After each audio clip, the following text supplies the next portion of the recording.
오늘 설교 제목은 미라클입니다. 미라클은 기적이라고 하는 뜻입니다. 어느 교회 목사님 새로 부임하셨습니다. 새로 부임하여 얼마나 긴장이 되겠습니까? 저는 매일 이렇게 서도 긴장이 되는데 처음 서는 그 강단에서 얼마나 떨었던지 성도들이 모두가 자기만 바라보고 있고, 그리고 앞자리에 장로님이 목사님을 향하여 이렇게 가만히 온전히 집중하여 봅니다. 그런데 그날의 이 목사님의 설교 제목은 오병이어였습니다. 이 오병이어 여러분 한 번쯤 다 들어보셨지만, 보리떡 5개와 물고기 2마리로 5,000명을 먹인 사건이 오병이어의 기적의 사건이죠. 그런데 이 목사님이 그만 당황하셔가지고, 여러분, 보리떡 5,000개로 예수님께서는 5명을 먹이셨습니다. 그랬더니 제일 앞에 앉아 계시던 장로님이 아멘 했습니다. 여러분도 그렇게 할 수 있겠습니까? 했더니 아멘 하고 대답을 했습니다.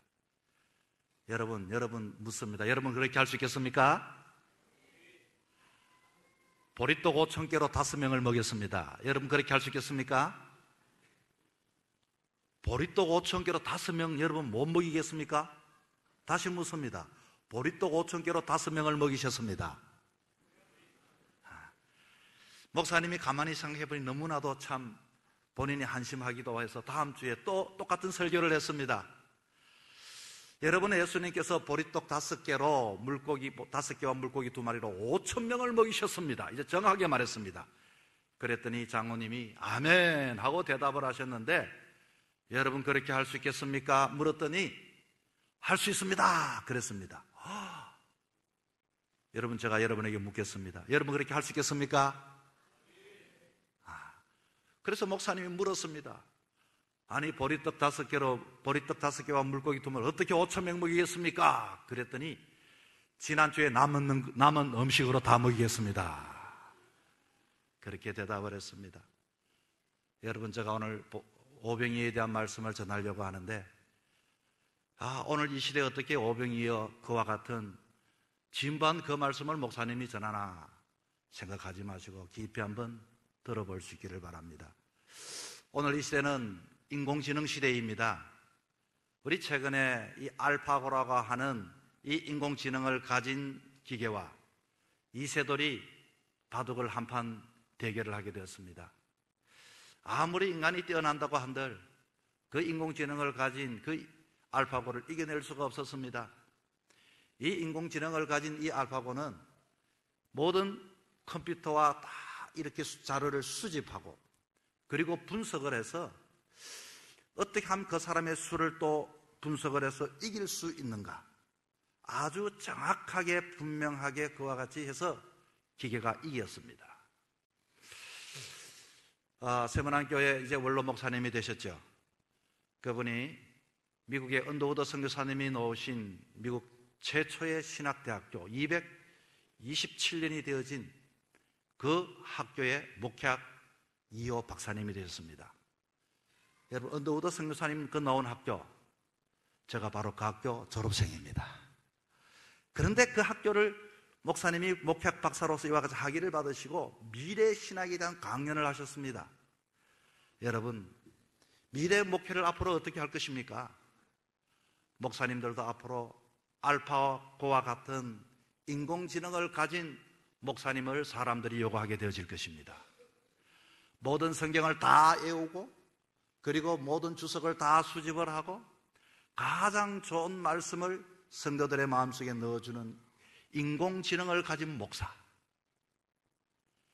그런데 앞에 장로님들이 계시지만 우리 장로님도 긴장을 늦추면 안 됩니다.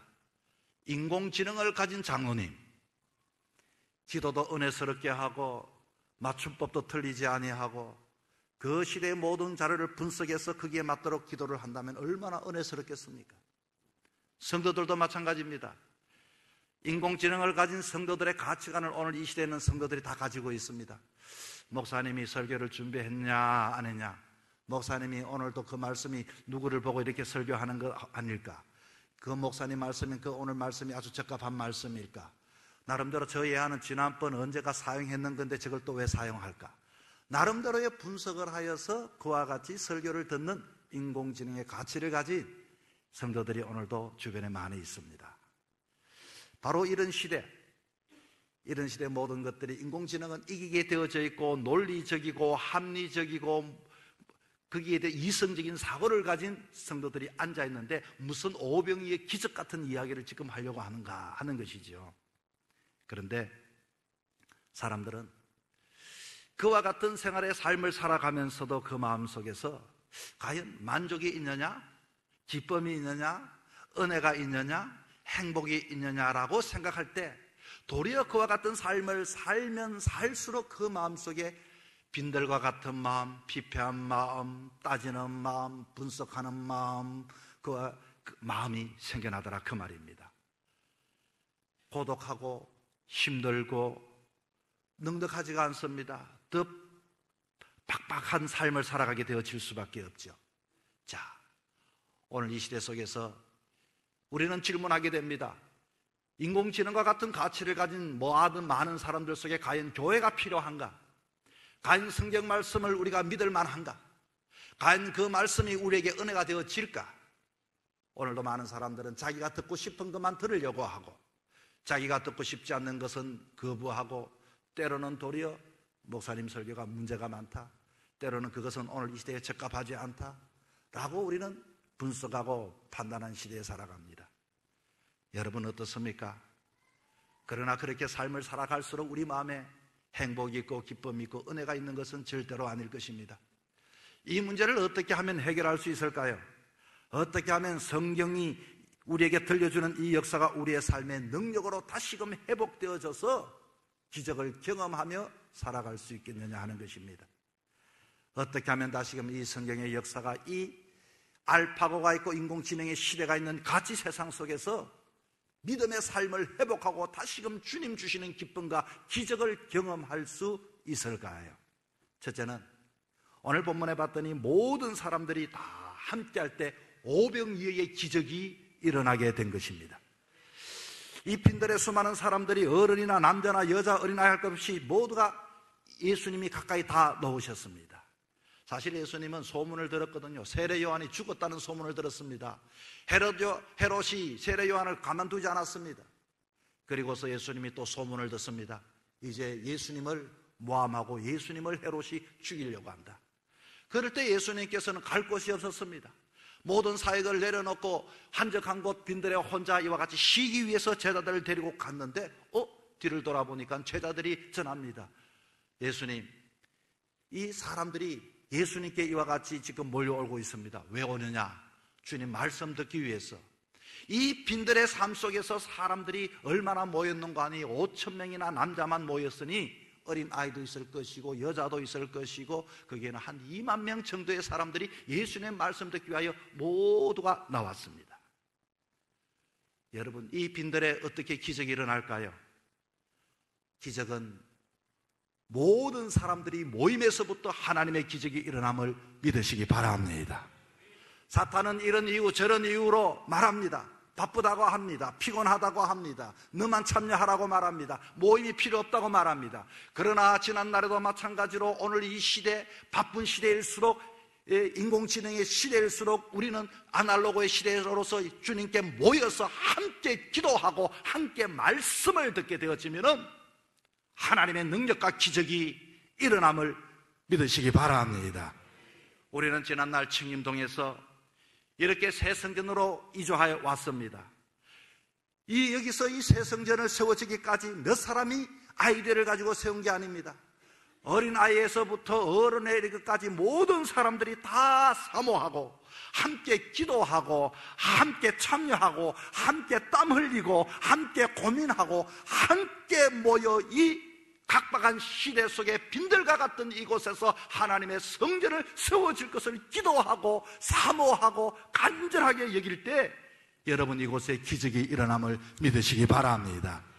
오늘도 수많은 성도들이 수많은 교회들이 있지만 어떻게 그 교회들이 아니라 하나님께서 이 재단을 사랑하셔서 기적 같은 일들을 이루어 주셨는가?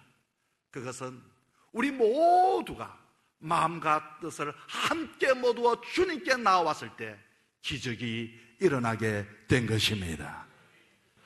여러분, 인공지능의 시대 모든 사람이 안 된다, 할 수 없다, 포기다, 절망이다 계산하고 있지만 우리는 모여 함께 더불어 성도들이 어린아이와 어른할 것 없이 기도하게 되어질 때 그 같은 일들이 과거에도 지금에도 일어남을 믿을 수 있기를 바랍니다. 몇 달 전 새 가정을 맞이했습니다. 불의 사고로 지금 한 달째 의식이 없습니다. 권사님들 여전도회가 기도를 시작했습니다. 환자를 옮길 수도 없을 만큼 악화되었습니다. 여러분, 우리는 또 기적을 바라보며 참여해 주시기를 바랍니다. 지난주 금요일 제가 갔더니 말합니다. 권사님들이, 집사님들이 기도하고부터 조금 차도가 있습니다. 조금 차도가 있습니다. 아마 내일 혹은 모레 어떻게 될지는 모르지만 서울 삼성병으로 이송할 수도 있습니다. 저는 그 소식을 듣고 조그만 그 틈새 속에 우리 성도들이 우리가 판단할 것이 아니라 함께 더불어 기도할 때 빈들과 같은 이 시대 속에서도 오병이어와 같은 기적이 일어날 것을 여러분 믿으시기를 바랍니다. 우리 교회는 이것뿐만 아니라 수많은 기적들이 있었습니다. 벌써 교회 등록하고서 죽을 것만 같아서 유서를 3번이나 아내한테 갖다 준 우리 집사님도 15년, 16년 건강하게 잘 살고 있습니다. 요즘은 유서를 안 갖다 주고 있어요. 살만한 것 같습니다. 그런데 얼마나 감사한 것인지. 삶 속에서 본인도 어렵고 힘들지만 언제나 큰일이든 적은이든 교회의 일은 적극적으로 참여하며 함께하는 그 모습이 우리에게 도전을 주고 목회자에게 은혜를 주는 줄 모릅니다. 여러분, 우리는 형편을 따질 것이 아닙니다. 우리는 어떠하든지 교회의 일원이 되었으면 이곳에서도 지난날 기적이 일어났던 것처럼 하나님께서는 이 재단을 통하여 오병이어의 기적이 일어남을 믿고 함께 더불어 참여해 주시기를 바랍니다. 함께 있는 것이 얼마나 행복한 줄 모릅니다. 저는 오늘 아침에도 가만히 생각했습니다. 우리 가족이 있고 딸 가족이 있고 이제 아들 가족이 만들어질 텐데 전체 카톡을 다 통합을 만들어서 이제는 내가 아버지로 기도 제목을 매주 올려야겠다. 가족이 함께 기도할 때 가정의 문제가 여러분 기적이 일어날 줄 믿으시기 바랍니다. 크든 적든 함께 하면은 하나님께서 2-3 사람이 있는 곳에 내가 그곳에 있다. 주님이 계시면은 함께 기도할 때, 함께 할 때 인공지능 시대에도 알파고의 시대에도 기적이 일어나게 되어져 있는 것입니다. 둘째는 어떻게 기적이 일어났습니까? 이곳에 작은 것이라도 내어놓을 때 기적이 일어났습니다. 여러분, 마중물이라고 하는 것 아십니까? 마중물은 상수도 시설이 없을 때 펌프로 지하수를 끌어올린 식수로 사용했습니다. 그런데 이 지하수에 많은 물이 흐르는데 이 물을 끌어낼 수 있는 것은 바가지 하나에 물을 넣고서 땀을 흘리면서 펌프질을 하면 바가지만큼 물을 넣는 것이 아니라 수없는 물이 콸콸콸콸 쏟아지게 되는 것입니다. 오병이어의 기적은 이와도 똑같은 것입니다. 내가 가지고 있으면 아무 일도 일어나지 않습니다.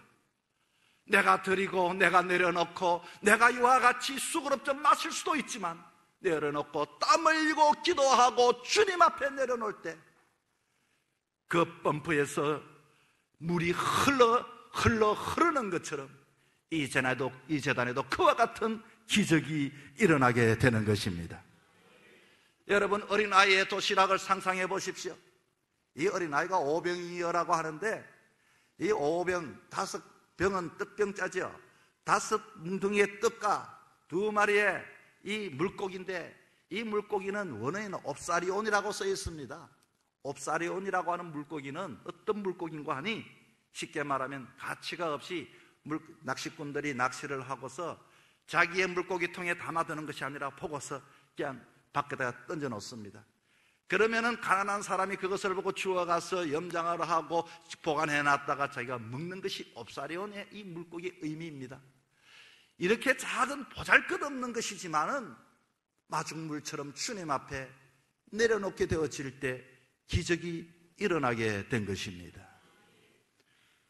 우리는 오늘 이 시대, 이성적인 시대는 내 것을 더 움켜와야 되고, 신앙의 삶을 가도 내가 더 들어야 하고, 내가 더 덕이 되어야 하고, 남는 장사를 해야 그것이 현명하고 지혜롭다고 생각합니다. 교회는 그런 것이 아닙니다. 교회는 땀을 흘리는 곳입니다. 교회는 내가 손해보는 것입니다. 교회는 헌신하는 곳입니다. 교회는 충성하는 것입니다. 내 흔적을 남기는 것입니다. 물질을 내려놓는 것입니다. 우리는 이곳에서 드림의 훈련들을 통하여서 마중물같이 사용하시는 하나님의 능력, 기적을 경험할 수 있기를 바랍니다. 어느 목사님께서 결혼한 지 7, 8년 된 부부가 인사를 왔습니다. 그래, 아이는 몇인가? 아이가 없는데요, 의사 하는 말이 우리는 아이 가질 능력이 없다고 합니다. 그래서 포기했습니다. 목사님이 말씀합니다. 성경 말씀에 번성하라, 충만하라고 했는데 어떻게 그렇게 노력을 해봐야지. 목사님, 의사가 안 된다고 했는데 노력한다고 됩니까? 어떻게 그렇게 너희는 믿음이 좋느냐? 의사의 말을 어떻게 그렇게 잘 믿느냐? 주님이 번성하라고 했는데 작지만은 믿고 기도하고 한번 노력해봐라. 여러분, 우리들은 논리적이고 합리적이고 이성적인 시대 속에서 오늘도 성경을 보고 신앙의 삶을 살아갑니다. 내가 좀 손해보고 내가 좀 힘들면은 신앙의 삶도 나름대로 자기가 크게 맞춰 합니다. 물론 그곳에는 절대로 기적이 일어나지가 않습니다. 기적은 이와 같이 작지만은 주님 앞에 드려질 때, 주님 앞에 내려놓아질 때, 지금 이 시대도 여러분 기적이 일어남을 믿으시기 바랍니다. 셋째는 축사할 때 기적이 일어났습니다. 여기 손을 들어 축사하셨다고 하는 것은 감사했다는 말입니다. 지금 상상해 보십시오. 어떻게 5,000명을 앞에 두고 이 오병이어를 두고서 감사할 수 있는 기도를 드릴 수가 있겠습니까? 예수님의 손에 그러나 잡히게 되어질 때는, 크든 적든 예수님의 손에 잡히게 될 때는 기적이 일어나게 되어져 있습니다. 예수님께서는 시험하기 위해서 빌립에게 이렇게 물었습니다. 그랬더니 빌립이 뭐라고 합니까? 각 사람으로 조금씩 받게 할지라도 한 200데나리온은 있어야 됩니다. 아주 계산을 잘 했습니다.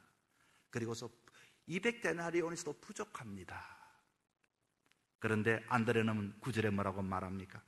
여기 한 아이가 있어 보리떡 5개와 물고기 2마리를 가지고 있나이다. 여기 한 아이 작지만은 있나이다. 주님은 작지만은 그것을 보고 감사 기도 드릴 때 오병이어의 기적의 역사가 일어나게 된 것입니다. 여러분, 예수님께서 축사하시는 장면이 연상되지 않습니까? 예수님께서는 잡히시기 전날 밤, 잡히시기 있는 그날 밤에 성만찬을 제자들을 다 모아놓고 축사하셨습니다. 어떻게 자신의 죽음을 앞두고서 감사 기도할 수 있겠습니까? 어떻게 오병이어를 두고서 5,000명을 또 앞에 두고서 감사 기도할 수 있겠습니까? 그러나 여러분, 우리 신앙의 기적은 아무에게나 일어나지 않습니다. 작든지 크든지 감사하는 곳에 여러분 기적이 일어나게 되어져 있습니다. 여러분, 다니엘을 보면 왕의 조서를 어기고 기도하면 죽음에 이른다고 했는데, 그 다니엘은 그러나 죽지 않고 사자굴 속에 들어가도 사자밥이 되지 않고 구원을 받았습니다. 다니엘이 조서의 의인이 찍힌 것을 알고도 하나님 앞에 또 나가 또 기도합니다. 그리고 보니까 본문에 보니까 하나님께 감사하였더라. 하나님께 감사하였더라. 한번 따라합니다. 하나님께 감사하였더라. 다니엘은 오직 하나님은 역사의 주관자이시다, 내 인생의 평생을 다하여 신앙의 삶을 살아가는데 이것이 내 삶의 축이 되어야 하는데, 취미생활로 예수 믿으면 절대로 기적과 은혜를 맛볼 수가 없다. 어리석은 사람들입니다. 다니엘은 총리가 되었지만 그러나 인생의 삶의 축은 신앙이요 하나님임을 믿었기 때문에 두려워하지 않고 어떻게 하든지 하나님 앞에 감사기도 드렸더니 그곳에서 하나님의 역사가, 기적이 일어나게 된 것입니다. 스펄전 목사님은 불행할 때 감사하면 불행이 끝나고 형통할 때 감사하면 형통이 연장된다고 하셨습니다. 요한복음 11장 죽은 나사로를 살리신 예수님의 기적을 우리는 잘 압니다. 사람들은 죽은 나사로를 바라보고 원망하고 불평하고 낙심하고 비난합니다. 조금만 더 일찍 오셨더라면 되었을 텐데 하고 이와 같이 혀를 쿡쿡 찹니다. 아이고, 그렇게 예수님을 좋아해도 아무 가까이서도 소용이 없네. 요한복음 11장 41절에서 43절에 봤더니 예수님께서 그 앞에 서시고서 돌을 옮겨 놓으시며 눈을 들어 우러러 보시면서 기도합니다. 아버지여, 내 말 들으심을 감사하나이다. 항상 나의 말을 들으시는 줄을 내가 알았나이다. 이 말씀을 하시고 나사로야 나오라 부르니 나사로가 살아나고 죽었던 나사로가 기적같이 일어나게 된 것입니다.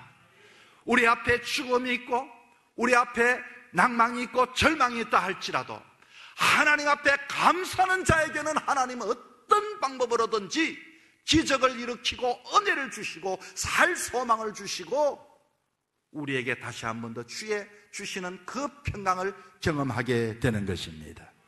여러분, 낙담 가운데 있습니까? 절망 가운데 있습니까? 예수님을 믿으면서도 우리는 인공지능과 같은 그런 분석을 가지고 살면은 이 신앙은 우리에게 의미가 없습니다. 기적을 여러분 상상할 수 있기를 바랍니다. 기적을 꿈꿀 수 있기를 바랍니다. 주님, 내가 나의 삶을 드리겠습니다. 주님, 내가 작은 것이라도 구별하겠습니다. 어떤 형편이든지 내가 감사하겠습니다. 마크라고 하는 사람은 원래 플라스틱 제품으로 돔을 짓는 사업가였습니다. 오일 쇼크로 그만 파산하고 부도가 났습니다. 그는 추운 겨울날 유리창이 없는 차를 몰고 다녔습니다. 그리고 주유소에 가서도 주유원이 말합니다. 풀러 여드릴까요? 아니요, 20센트요. 그렇게 힘들게 살았던 사람입니다. 친구도 다 떠났습니다. 우울증이 찾아왔습니다. 자기 인생의 해이가 찾아왔습니다. 그러나 그는 다시 한 번 더 주님 성전에 나가 기도하기 시작했습니다. 그리고 감사의 제목을 쓰기 시작했습니다. 아무리 생각해도 감사의 제목이 없는데 이 순간에도 감사의 제목을 글로 쓰고 글로 쓰고 글로 썼는데 이분이 베스트셀러 마음을 열어주는 101가지 이야기 저자 마크 빅터 한센입니다. 이 책이 얼마나 팔렸는가 하니 4천만 권이나 팔려서 다시 말하면 우리나라 사람 전 인구가 읽어 살 정도의 그와 같은 복을 받게 되었습니다. 여러분 고백하십시오. 주님, 어떤 경우에든지 저는 감사하는 하나님의 사람이 되겠습니다. 거기에 기적이 일어나게 되어져 있습니다. 여러분이 가정에서 힘들어도 자녀 앞에 남편 앞에 감사하십시오. 언제나 감사하십시오. 감사할 때 하나님은 기적으로 응답하십니다. 오늘 이 시대가 어떤 시대라고 했습니까? 인공지능의 시대, 알파고는 이기게 되어 있는 시대. 우리들도 신앙의 삶을 살아가지만 이런 생각 가지고 예수를 믿는 경우가 많이 있습니다. 그러니 기적이 더 이상 일어나지 않습니다. 그러나 포항푸른 숲교회는 지난 날뿐만 아니라 지금뿐만 아니라 앞으로도 여러분 기적이 일어날 것을 믿고 신앙의 삶을 살아갈 수 있기를 바랍니다. 분명히 이 재단을 통하여 하나님이 세우셨을 때는 여러분의 가정의 문제나 인생의 문제, 기적 같은 일들이 일어나 앞으로 다음 세대도 간증하고 하나님께 영광 드리는 멋진 하나님의 자녀가 되기를 주의 이름으로 축원합니다.